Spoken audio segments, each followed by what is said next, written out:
Hey everyone, this is Sam Gould from Sam's Film Room. In this video, we're going to do a special interview talking with Coach Ed McGilvra. We're going to talk to him about the pass rush. You can follow Coach Ed on Twitter at DLineCoachEd. I really recommend it. He's very knowledgeable about his craft. So anyways, thanks Coach Ed for coming on the channel. To start this, can you tell me a little bit about you, your background, how you got into coaching, and basically how you started coaching the pass rush in particular? Yeah, man. Hey, thanks for having me, Sam.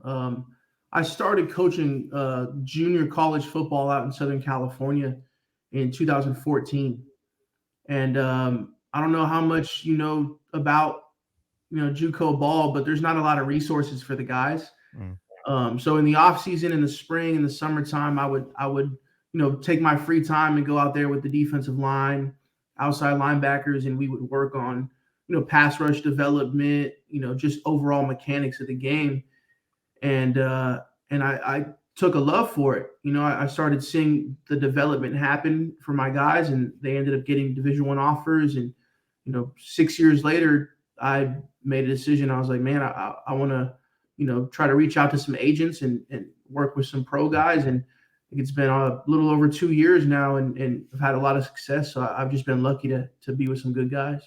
That's awesome. That's awesome to hear. And I'm not crazy familiar with JUCO beyond hearing the stories. It was Aaron Rodgers, he was a JUCO guy, and That's some right. other guys that have kind of come up through that system and whatnot. And I guess going back to pass rushers and kind of general with the NFL, who are some of your favorite pass rushers? And do you have any particular players that you like to focus on when coaching a specific move or specific talents, or is it kind of player dependent in that regard? I do have some pass rushers that I'll study, favorite type of, like, obviously Aaron Donald is, Mm, has separated himself from everybody potentially ever to play that position. So he's a guy that I definitely study his stuff. And I do go talking on that though. I don't necessarily like try to tell guys like, oh, you need to do this because Aaron Donald can do this, mm, because everybody has their thing and everybody is different. So you definitely got to stay within yourself and do what you do well, and try not to be somebody else. Like, not everybody can bend like Von Miller. yeah. Not everybody can move people like Ndamukong Suh was moving people back when he was at an all time high. So I definitely study the greats, and I take some traits from them and try to work it into what my guys do. But we definitely stay consistent with who they are. What was the second part of that question? I kind of I was lost. saying, I guess when you're trying to showcase, like a particular skill set or a Yeah. move or a technique, do you just like pull up, Von Miller's dip and rip, or is there like a queue of gifts you have ready to just bust out and show them? Well, so for the vets, they have all their tape, and that's part of the program. We'll watch what they did throughout the year, or practice stuff if they're not getting too much play time. So that's kind of where we'll resort back to that type of stuff. And if not, then we for the guys, for example, like my rookie class that goes into the NFL every year from college, Mm, we'll pull up Packers film and watch Kenny Clark rush the three technique, or we'll pull up the Jets film and watch Quentin Williams, or Quiddy Pay off the edge in Indy. mm. So we will watch other guys and kind of see how they do things, and then we'll watch them when they were in college, and kind of see what they were doing and what they can do different or better to help them get to the quarterback faster. That's awesome. That's awesome. And I guess, generally speaking, say you were to evaluate, like the top tier edge rushers, are there certain skills that you think are, the most important that you think they should focus on developing, like that first step explosion or kind of that hand fighting skills to be able to counter a blocker? Is there anything in your mind that you're like, if I could teach every single pass rusher this one thing, what would that be? Well, get off is killer, right? Being able to get off the ball, and that always makes it a problem for offensive linemen because they're a little worried about Yeah. speed first. And then I think you hit the nail on the head with the counter moves. That's the biggest transition. Guys that are good or great in college, transitioning to the pros, having to be able to make a counter move at the top of their rush for something that might have worked for them in college. these offensive linemen in the NFL, they've seen it all. And, you have to develop some sort of counter move off of your favorite rushes in Mm. order to be successful. Yeah, I completely agree, and Yeah. I feel like some of the best guys when they've kind of perfected that counter move, like, was it Dwight Freeney with the spin move? I feel like that was his such an Nasty. elite counter Oh, move. that was special. Yeah, man, it was everything. So I guess kinda moving on to the main part of this show, as you kinda know, a lot of my subscribers are Seahawks fans, and I've been covering the team for the past few years on various websites. And the Seahawks just drafted Boye Mafe out of Minnesota in the second round. I guess how excited should they be about this pick? And can you give me a breakdown on what he'll bring to this team? I mean, Seahawks fans, one of the best pass rushers in this class. He he's very well rounded, speed, power, hand placement, get off, understands his rush lane very well, his track. What we worked on was his counters Mm, because that is something in Minnesota he didn't have too much of. And then we just try to build on what he did have. He has a very, very explosive get off. He gets into you very quickly. And as an offensive lineman, that's a scary thing to have to deal with. I mean, Seahawks fans, they got to, if they can do it right with him, they've got one of the better guys in this class for years to come. yeah, I was just watching some of his games, like, against, like, West Virginia or Maryland. I Mm. started with, Ohio State, and I was like, "Ooh, that was, a little bit rough," but then I started watching those other games, and I was like, "Wow, he's got some moves, and he can play." Yeah, I mean, did you watch the Senior Bowl at all? No, I haven't yet. You got to get to the Senior Bowl stuff. Okay, It's that's Yeah, next for me. he put a show on. So we were together for about 4 weeks before the Senior Bowl out in Southern California, and we were working a lot on his pass rush, getting him ready for one-on-one showcase stuff, and we worked on a couple different moves and counters off of those moves, and he went out to the Senior Bowl in Mobile and just put a show on. Yeah, And yeah, he I've might heard. have been blocked maybe or held one time, um, but other than that, I mean, he was just that definitely helped his stock shoot up through the roof. Oh, Very yeah. successful. Definitely, and I guess, going more to those counters that you kinda talked about, it seemed like in college, it was he had that stab, chop, and either, like, a rip or a swim move that he used, like, pretty consistently, and he was really good at it, but it seemed like as the games went on, and I noticed this specifically with West Virginia, and maybe a little bit with, maybe less with Maryland, but more against West Virginia, where offensive tackles started setting deeper and deeper, and because they were just expecting that move, and like you said, it sounds like he's working on those counters. Yeah, he understands where his strength and weaknesses are. And that takes you got to look yourself in the mirror and see, hey, what can I do to better myself? And Boye was one of those guys. He's very humble, so he has no problem admitting when he needs some work on something. Mhm. So that was something we focused on a lot, was being able to counter off the top of his rush and flatten to the quarterback.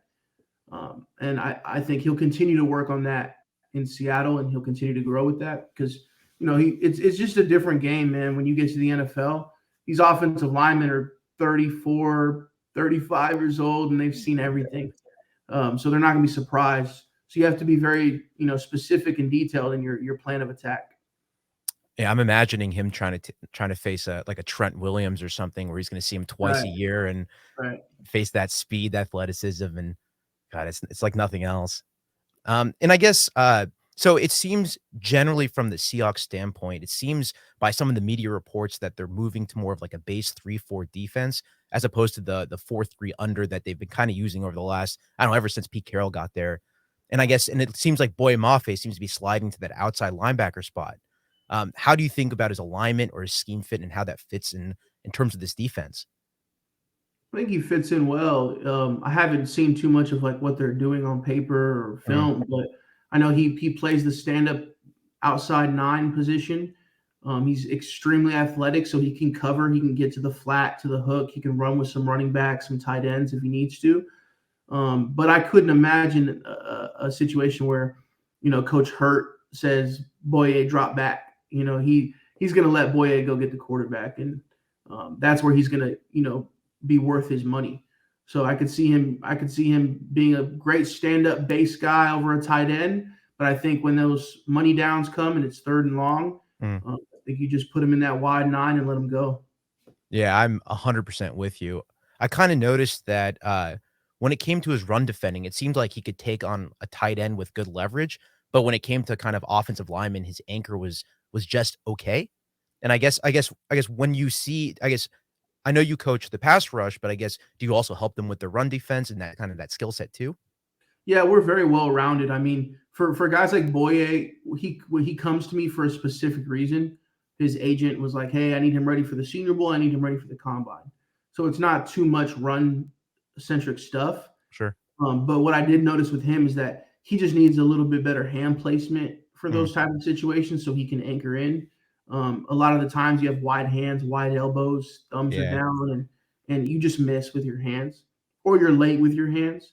Mm. I think that's kind of his situation. Not so much that he can't do it, but that he just needs some improvement. And I know they're going to drill that in Seattle. Yeah, definitely. And with, as you kinda said earlier with, Clint Hurt taking over as that DC, I feel like if there's anybody that can kind of work on it and fix that, it's him.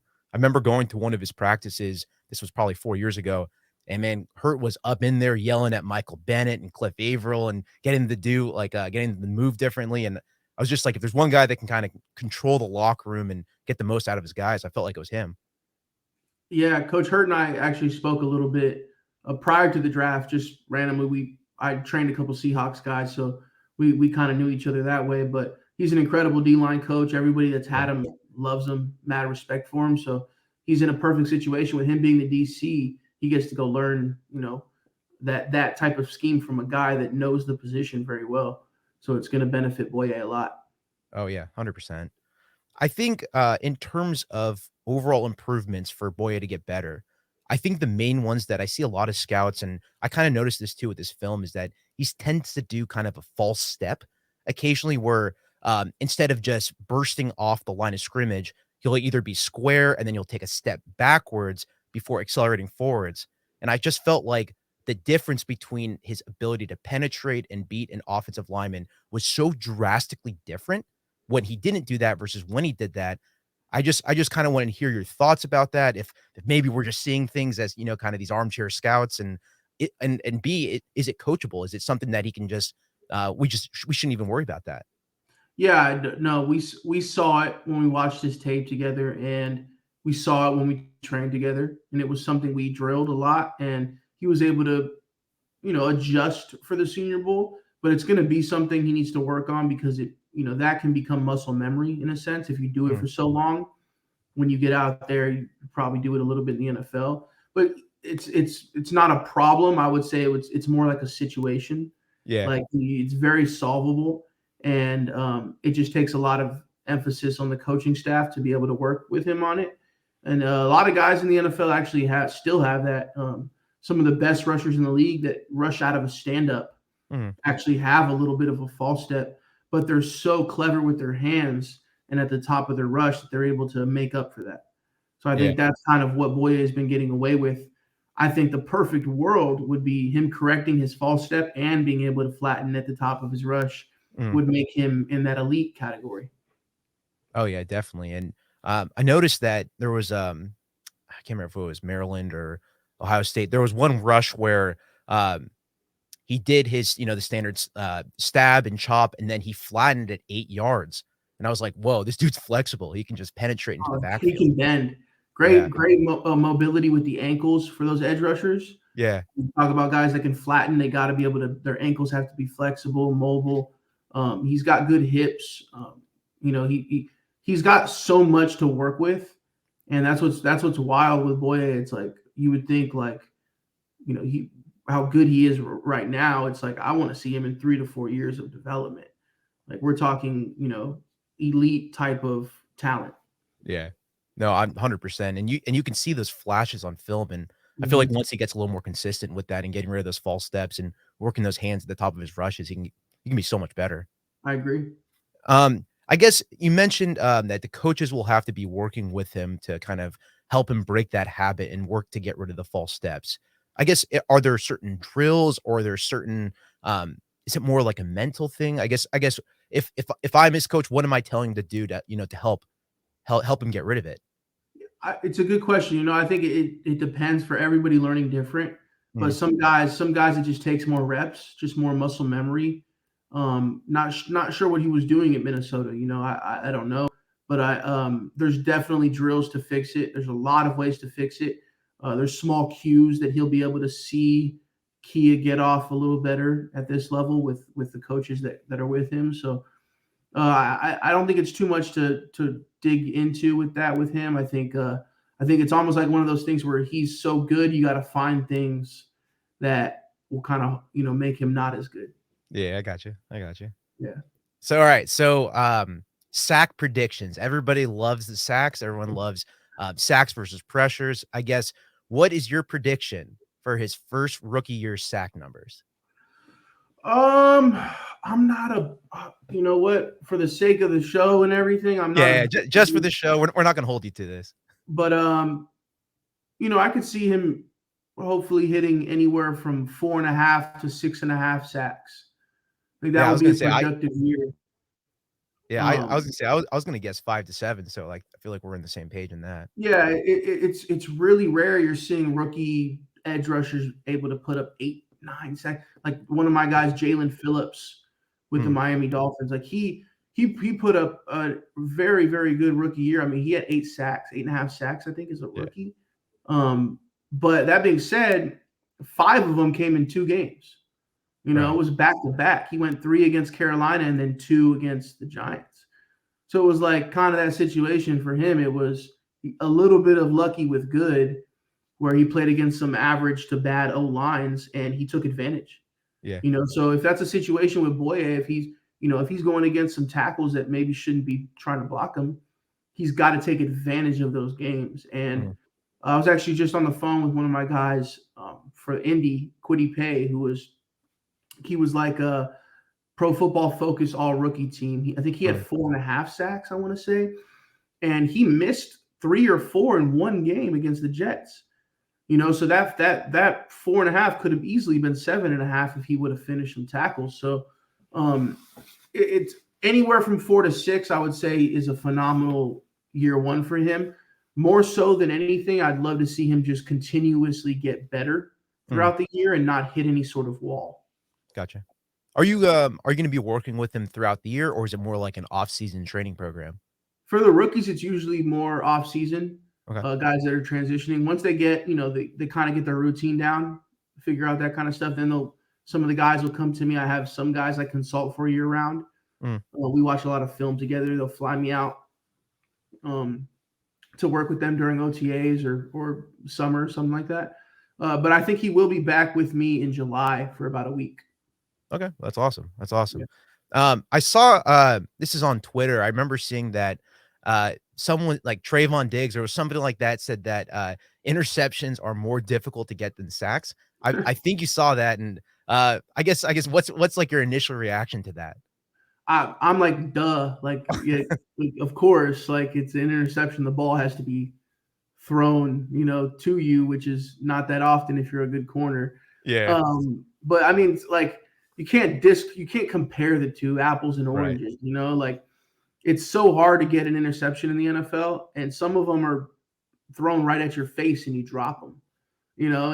And same thing with sacks. I mean, you got quarterbacks like Lamar Jackson and Hurts and these Kyler, and these guys are moving 4.3 speed, and it's like you got to bring them down in the open field.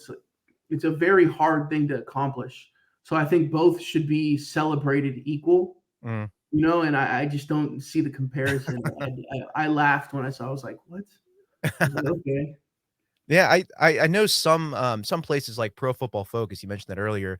I know they believe that that pressure rate is more indicative of a good pass rusher because it's a better year over year stat that it kind of holds true. I guess what are your thoughts in terms of coaching the community and whatnot? I mean, we as in like me and my clients, we talk about sacks as like that's like the luxury of I'm gonna get paid. Like I'm getting paid off sacks. But realistically, just like as an artist, which is what these pass rushers are, Yeah. they just want to do their job, which is affect the quarterback, hit the quarterback, pressure the quarterback, move him out of his pocket. So whenever we can do that, we consider that a successful win. Even defeating the offensive lineman and maybe the ball's gone already. but that's what we focus on. So I lean more towards PFF when it comes to that. Mm, As far as pressure rate goes, I think that should definitely be celebrated and talked about more. I think eventually it will. But the sacks are like that's like a grand slam. The bases have to be loaded for you. yeah, It's really tough to be one guy getting a sack. yeah, Sacks are usually set up through as a three technique. My defensive ends gotta flatten that quarterback can't leave the pocket for me to get there. You mm, know, as a defensive end, I got to have some sort of interior pressure, or else I'm going to have to be bending the edge at 5-6 yards. yeah.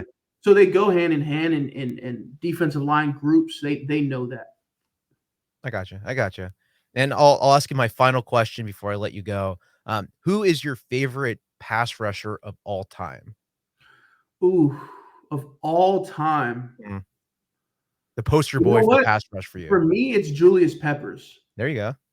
For me, it's Julius Peppers, and he's thrown out there too much. But Julius Peppers had this long arm, this like long arm club that he would Mm, do and forklift that outside arm that was just it was unstoppable when he was in his prime with Carolina for mm. like 3 or 4 years, and then even when he was with I think the Bears and I the think it's Packers Bears. towards the end of his career, he was just a technician. So for me, an edge rusher, it was Julius, and then interior, it's really hard to fade Aaron Donald. Like Yeah.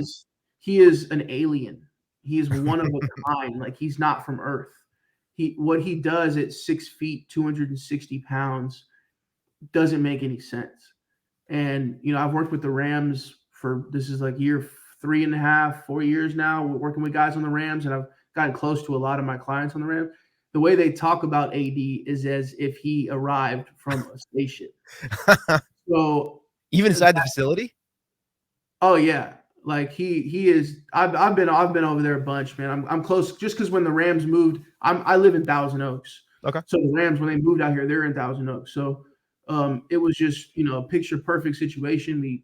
The stars kind of align in a sense, and I got to work with a lot of their undrafted guys, free agent guys that were coming in, and some of them over the last couple of years have made a lot of money in free agency. So that's kind of how my name got spread around in the community and in the football circle. So I've just been lucky to train good players, man. Yeah, that's awesome. That's awesome. Well, I just want to say thank you so much for coming on the channel. Again, you can follow Coach Ed on Twitter at DLineCoachEd. I highly recommend you do that. And thanks again for watching this video. Do me a favor, like and subscribe to the channel. Also, you can follow me on Twitter at Samuel R. Gold.